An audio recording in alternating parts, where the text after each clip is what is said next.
Yeah. I was like, wait, why am I not seeing this? Hey, I'm up there. Fuck everybody.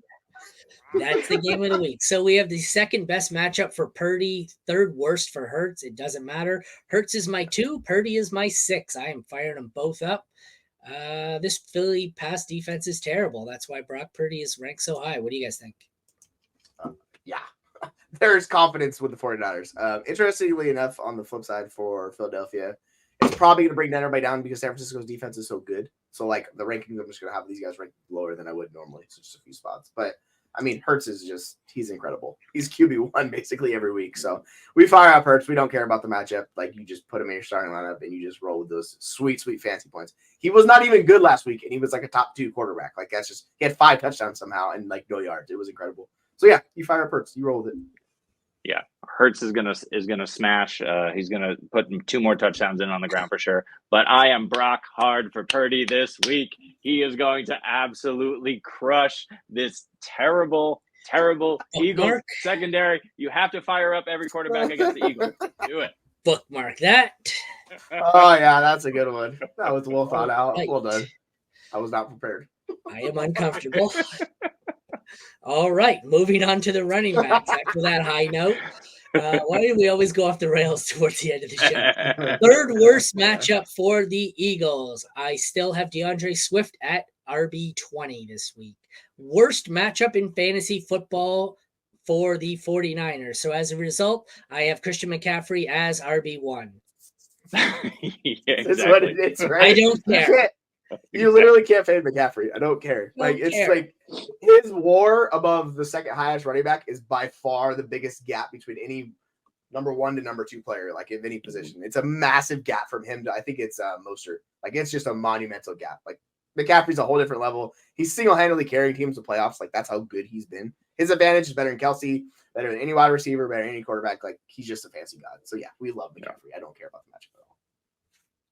No, totally agree. On the other end, it's Swift, and Swift is a little concerning, right? If he's not finding the end zone, he's really not putting up the points that you need him to. And of course, we know that Jalen Hurts is out there vulturing touchdowns every week.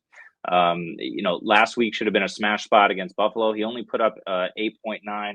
This might be half PPR points, but 80 yards and nothing else. 80 yards on the ground, 4 through the air. So against San Francisco, they'll probably need him. But Hurts is taking those rushing TDs away, and he's not checking down because he's a rushing quarterback. So we knew this could be the case with Swift.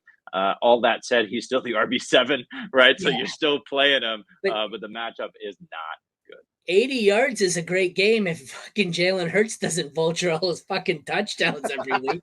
80 yards in a touchdown is a hell of a game, but fucking Jalen Hurts. So, all right, wide receivers, we have the best matchup for San Francisco and the 12th best for Philly. So there could be fireworks here. I have all 4, I think, in the top 20. I have A.J. Brown at 5. I have Ayuk at 11. I have Deeb Hole at 13. And I have Devonta DVS at 15. What'd you call him? Debo. I'm not a Debo fan. Yeah.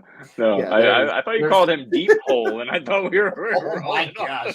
Deep Hole, I called him Deep Hole. Deep Hole. Anyway, so I have I have all 3 or all 4 of them are 15 or higher, including DVS. Yeah.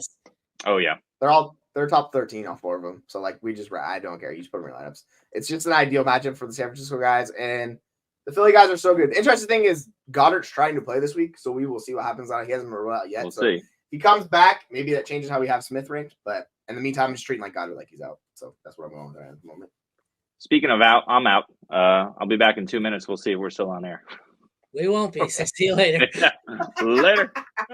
All right. See you. Okay, and moving on to tight end, we have 11th best matchup for the 49ers, 4th worst for the Eagles. I have Kittle as 2, and as you said before, I have Goddard unranked because I don't think he's playing.